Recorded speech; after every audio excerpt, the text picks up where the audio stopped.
Well, it's great to see there are quite a lot of people left. And I want to start by saying thank you so much to Bagavi, who I met in Leicester not that long ago. It's been a fantastic conference for me. There's many firsts. This is the first time here. This is the first time I think I've been with 40 nations. First time in INTAR, so it's a huge, huge honor. Thank you. And thank you to the Bible Trust. I want to say that I am a voice here, and why do I say that? It's because that has been very important for me to regain my body, my mind, my soul. And it's a direct rejection of the label that was given me, which was schizophrenia.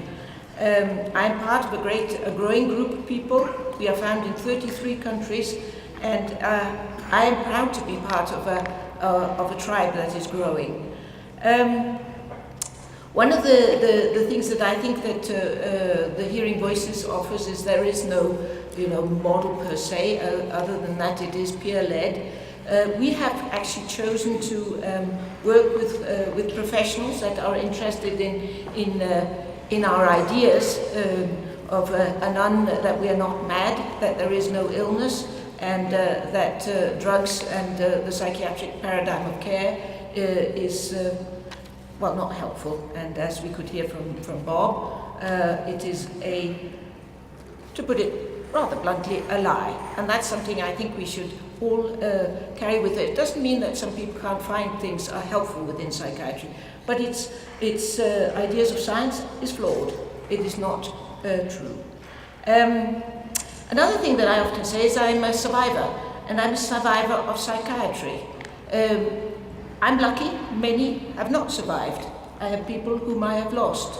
And one of the things that we have done in Denmark, which is that we have created an organization for primarily parents and family members of people who have died within psychiatry. I know it sounds a bit pessimistic, but the fact is that this is a problem. We have created an organization, it's called Death in Psychiatry. Now, this is very provoking to psychiatry, but it has actually meant that we have been able to talk to the public. Rather than psychiatry, we talk to the public, to the potential mothers and fathers, brothers and sisters, lovers, girlfriends, boyfriends, children. And this has made a great difference, and for example, we now have a study going on at the moment which is looking at why people are actually dying in psychiatry. So it's worthwhile looking at some of these things that are very, aggressive. Perhaps that people said psychiatry has been very angry with us, but nevertheless it has made some changes. I think we are the first country that has created a organization called Death in Psychiatry, but I think perhaps there are some others, because unfortunately people are being pass away in psychiatry, and it does make a difference. It's very powerful. And we have chosen to call it Death in Psychiatry rather than any other name. So it's perhaps something that's worthwhile thinking about for family members.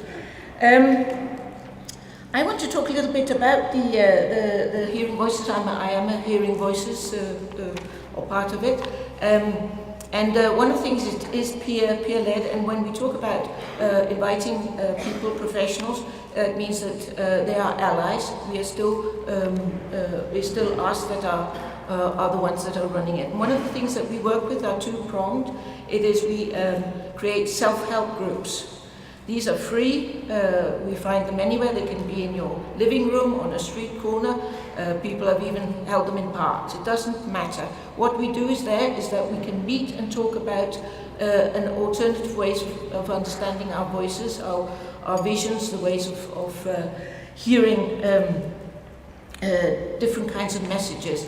We're also an activist group, and we work very much with trauma. We have the trauma model is actually a very good model up against the psychiatry, which is a biological medical model. Trauma is something that many people are researching, and it is absolutely a very, very powerful piece of research because, for example, trauma exists as in a dosage. You know, the more trauma you have, the more likely you are to become what we call psychotic in the medical terminology, or to go into altered states, as I would prefer to call it. This is consistent, I think, every single study, bar one, has shown this. And we're talking about, for example, if you have 3 kinds of trauma, and they've been defined more or less as sexual abuse, violence in childhood, death of an important other, neglect, bullying, these kind of things that occur in, unfortunately, many societies. But if you've had 3 kinds, for example, you have an 18 times chance of being admitted to the hospital as a schizophrenic. If you've had all 5, it goes up to 193. This is one of the studies. This is one of the ones that shows it most powerfully. Some of them don't show it as powerfully, but this is dosage related. And I think these are studies that are very, very powerful and tell a different story that is also able to be used up against a biological model. One of the other things that we also do is stories. We talk about stories, we meet, we work together in our groups, we create together meaning and understanding with our experiences in the Hearing Voices movement. And I'd actually like to share a story with you. I'm going to, it's a story about a man we'll call John. And one of the reasons I want to do this is because I think stories are one of the most powerful things that we can tell each other. And it also humanizes, one of the things that psychiatry tends to dehumanize and make just statistics and numbers. But anyway, John, he was a young man that was introduced to me by his parents. They were very, very well. He'd been in the psychiatry for about 5 years at that time. He'd been in and out. He was being force medicated, put in belts and everything, and was very, very unhappy. And when I met him, I actually didn't understand a single word he was saying. So what I said to him was, I don't know what's happened to you, and I don't understand what you're saying, but I want you to know I believe you. And it turned out that me saying I believed you was what helped him. He kept coming back and also joined the Hearing Voices group, but not immediately. One of the things it turned out was that he had a huge fear. He thought he had AIDS. He believed he was dying of AIDS, and that all the tests he was going to, which were negative, was part of a big conspiracy. And so he'd gone to all these tests and everything. He saw many signs. He was a person who saw signs on the wall, his phone, the media. They were all giving him important messages that he had to kind of decode. So when initially his biggest fear was this fear of dying of AIDS. So what we'd spent some time on doing was trying to devise a way in which he could be tested so that he would believe that the result. And it took a while, but he created a plan. It involved going to another part of the country and everything, but finally it got the result, and he didn't have HIV. So when this happened, some of the fear, his fear was reduced, and he began to tell of another story. And he began to tell of a story filled with a lot of abuse. And he also began to talk more about 2 voices. 2 voices that he called the informer, the informer and the messenger. Anyway, this story, he'd been abused as a very early child for quite a number of years by some friends of the family. The family didn't know. It was by a couple of men. And when he started school around about 7 or 8, it stopped. But when he was 12 years old, he was violently raped by a man. And what had happened was that he he was being raped and all kinds of dreadful things were happening to him, but he happened to actually say something. And the man stopped, right in the middle of everything, went out to the kitchen, put on a cup of tea, and said sit down and started to talk to him at the kitchen table. So this young boy was sitting in this absolutely absurd situation. The thing was, he could not remember what he'd said, right? So one of the things was that we began to look at his voices, and this was also in the group, right? Because we share. And we try and look at what does the other voices say? What do they mean? How can you understand voices, for example? And one of the things was that the messenger would do was tell him all about. He had this mission. All these signs that he was receiving from graffiti on the wall and the TV and all kinds of things was a message. And he had his job was to decode it correctly, because and then he would save the world. But if he made a mistake, the world would be doomed. And this was tremendous pressure on him. So he was always didn't almost dare to make a decision on a great number of things in case it was the wrong thing. The informer was one that would, every time he tried to approach people, would communicate to the people that that he was a paedophile and a gay man, or both, sometimes just one or the other, which made him withdraw. So he had these two very problematic voices. Now, if we want to just move quickly over to psychiatry, if you put on psychiatric glasses, as I like to say, what did they see? They saw a man who saw all kinds of paranoid. He was paranoid, he was hearing voices, he was not making sense, he was fulfilling the whole criteria for being a schizophrenic. And why was he a schizophrenic? Well, because he was having all these symptoms. So there was this kind of circular thinking, and that there was no meaning in this, and that of course he needed treatment, and since he did not have illness insight, he needed to be, of course, forced. This is a sort of a typical psychiatric point of view. Now the thing is, many times when a system is a dominant system, people's stories, of course, exist there, but they're not heard, and they will kind of sort of intermingle with the dominant story, because of course there is always a meaning behind these experiences. Because what it turned out was that as he talked with others and these kind of things, he began to associate that the messenger was actually talking about his life. In other words, what it was referring to was his guilt, his shame, the fact that he had been assaulted and he could stop it, and he could not remember the word, right? So this had become expanded to another story that he had to save the world. But once he could begin to associate that it wasn't about saving the world, it was more about saving himself and looking at what happened and finding some kind of meaning in this, he began to make sense of the messenger, that it was actually related to this to the abuse he'd experienced. The informer was more tricky, because that was kept saying, but what turned out to be was that he was actually gay. But the only experience that he had of being, with men was abuse. So he could not accept that part of himself at all. I don't know if this is making kind of sense, I hope so. He couldn't accept that part of himself at all. So the informer kept on telling him, he kept on withdrawing.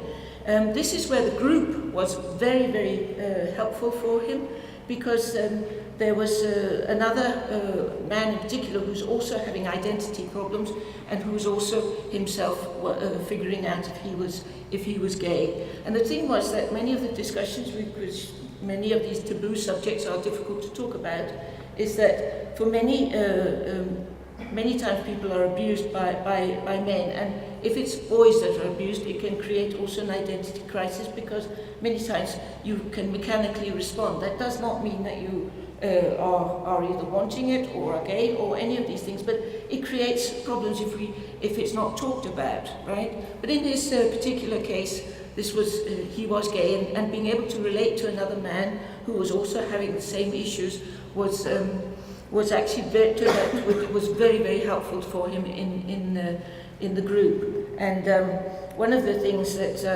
I did was, when we once were walking in the middle of the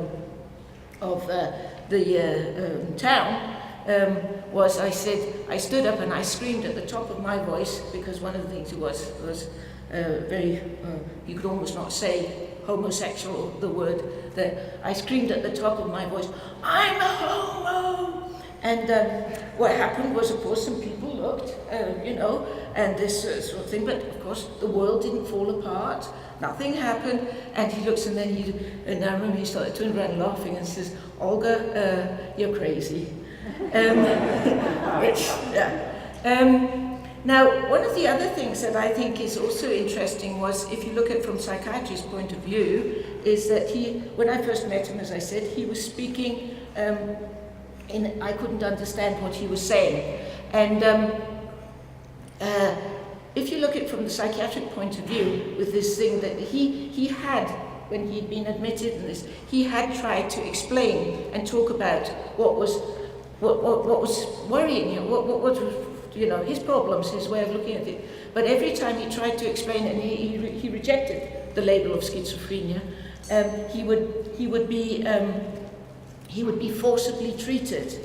So this was actually feeding into his idea of the code system, that he was saying the wrong codes.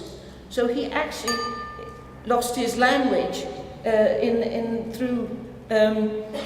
because he didn't want to say the wrong thing. I don't know if it sort of makes sense. So he completely lost his ability to communicate in a coherent manner, because it was so dangerous for him, right? And in his fears. Now today,